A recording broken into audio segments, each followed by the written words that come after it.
Hey, what's up, guys? Just wanted to reach out, say happy holidays. I love you guys, and thank you for everything. Thank you for the gifts. Thank you for the love, the support, the prayers, the thoughts.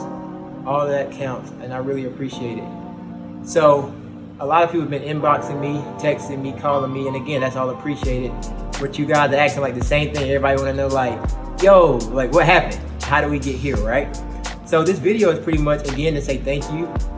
I love you guys, and just to catch you up and let you know what's going on and what happened. So, as you guys know, I was expecting a son, and thank God we got our Brayden. And on Thursday night, we went in for Brayden. So my wife felt like she was having contractions, so we go in on that Thursday night.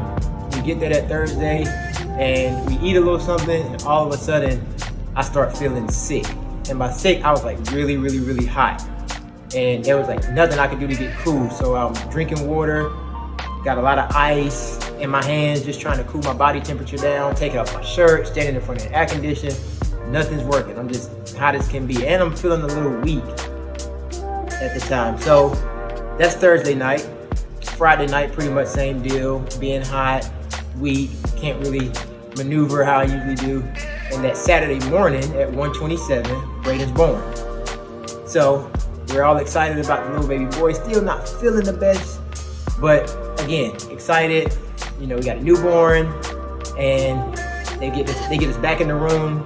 And again, I'm still just not feeling it. And a newborn baby, like I pick him up and he feels like he's like 25 pounds, like he just feels heavy to me. And again, I'm super weak at this time. So my wife begged me and convinced me, go downstairs. We're at the hospital. You might as well let them check you out, right? This is after I pass out, by the way. So I just thought I was just going to the bathroom, get to the bathroom, use the bathroom. And as I'm coming out, I reach for the doorknob to let myself out, and momentum carried, bam, face first in the hospital floor. So they come in, and of course nowadays it's not like, oh, this guy just passed out, something could really be wrong. Of course they like come in and they start asking like all these COVID questions, right? Obviously. So no COVID, and they get me downstairs, and as I'm downstairs, they just like, oh, he just probably had a fever. They broke the fever, send me right back upstairs. All right, it took literally an hour. Okay, get back up there. And I'm tending to the baby as much as I can, tending to the wife as much as I can, but it's hard for me to eat. Like I can't eat any like solid food, so I can't eat like a meal. So basically I'm eating yogurt, drinking lots of food. Well, probably should have been drinking a lot of fluid, but really couldn't get fluids down. I could eat fruit though, so I remember eating a lot of grapes and bananas, those types of things. Well, that's Saturday. On that Sunday, again, same symptoms, just not feeling right, not feeling like myself. Then that Monday, they want me to go back downstairs, and I'm like, they can just tell me the same thing, that I have a fever. And so Tuesday, it's time for us to come home. And before we get home, my wife's like, all right, before we leave, they already said that she can go home, that we can go home. Before we leave, we should go back downstairs one more time. So we get downstairs, they run tons of tests. They check in for all these heart issues, back issues, all this type of stuff. Meanwhile, I have like this pain on my right side, but I can't tell if it's like my chest, my shoulder, or my back that's hurting. It just felt like all of it. I just couldn't tell what it was. Well, they do all these breathing tests, and they're like, oh, you're breathing fine, everything's good. What they do, send me back upstairs. We get upstairs, and again, they've dismissed us at this point. So my wife's parents, they come get us, bring us home. I get home, still just not myself. So we go to a different ER closer to our house.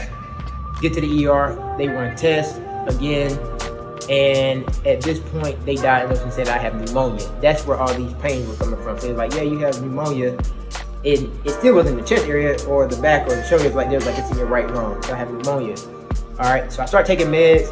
Everything's good, and all the symptoms kind of die down. Cool. That was like for like 5 days. All right. So on the 5th day, all of a sudden, it's this, like, it's like a knot comes up right here. And I didn't think much of it. Maybe I just got a headache, right? Not too much longer, it's a knot right here. And then it's a big knot here, not here, not there, not here, not here. Knots in my groin. We go back to the ER. They pretty much tell me like, yeah, this is just part of your body and your lymph nodes fighting off the pneumonia. All right, we get back home, and it's literally for about 3 days. It was like all of a sudden, when the lymph nodes decided it was gonna swell up and flare up, they would. So literally, I'm sitting in here with knots all around me, and like in excruciating pain. Like I can just remember one day just being in the bed, and maybe it's 6 o'clock in the morning, and I just screamed to the top of my lungs, like just screaming loud in that much pain. And I felt like I was like fighting pain every single day, right? And at this point, I don't have any meds. The meds that the doctor gave me have run out. So at this point, I'm like taking hot rags and just putting them on like the lymph nodes, like doing everything I can and know to do, because the doctor didn't prescribe me any more meds. So from here, one morning I wake up, and again, I'm in like so much pain, and I call my good friend Matt McLeod. All right, shout out to Matt, solid guy. So Matt comes, Matt picks me up, Matt takes me to like a fast med. Once we get to the fast med, to the Novant fast med, and again, they run tests, they check me for all types of things, and they realize that this could be 3 things. It could be more pneumonia, it could be sarcoidosis, and then they say it could be cancer. 26, active, consider myself pretty healthy, I automatically rule out cancer. So we get in the car, and I got a family history of sarcoidosis, and I mean, anybody can catch pneumonia, right? So I got we get in the car. Once we get in the car, they refer me to the Novant emergency room. So we get to the emergency room at Novant, and again, they run tests, stick me with all types of needles.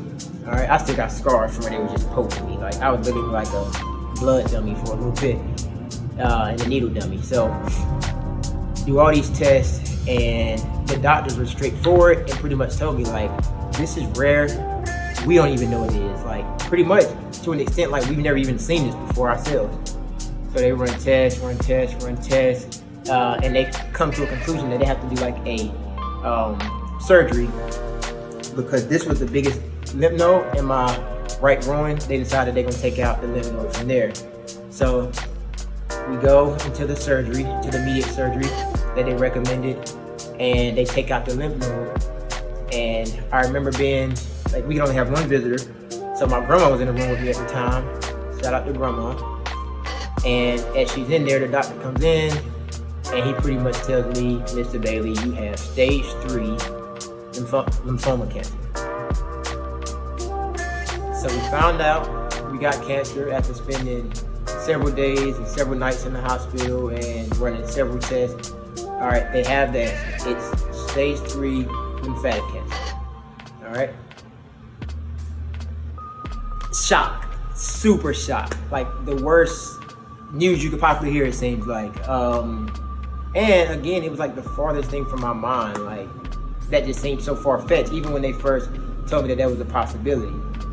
Again, I'm in the room with my grandma, and y'all know how grandmas are, like super positive, like, yeah, we gonna beat this. But if I had to be honest, like at this point, I'm kind of like, it's cancer, like people die from this, you know what I mean? Like there's not a certain cure for this, like people die from cancer.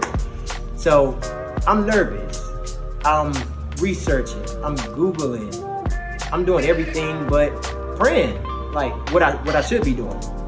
So at this point, I'm still kind of in denial. Like I'm young. I just had a son. I'm 1 year in my marriage. Like, how do I have cancer? You know what I mean? Like, and so, again, I'm in denial. I'm sad. I'm angry. And then I remember the God I serve. And then I'm back positive. and I'm believing, and I'm back on my spiritual game. But I'm human, and I'm doubting a little bit. I'm frustrated, right?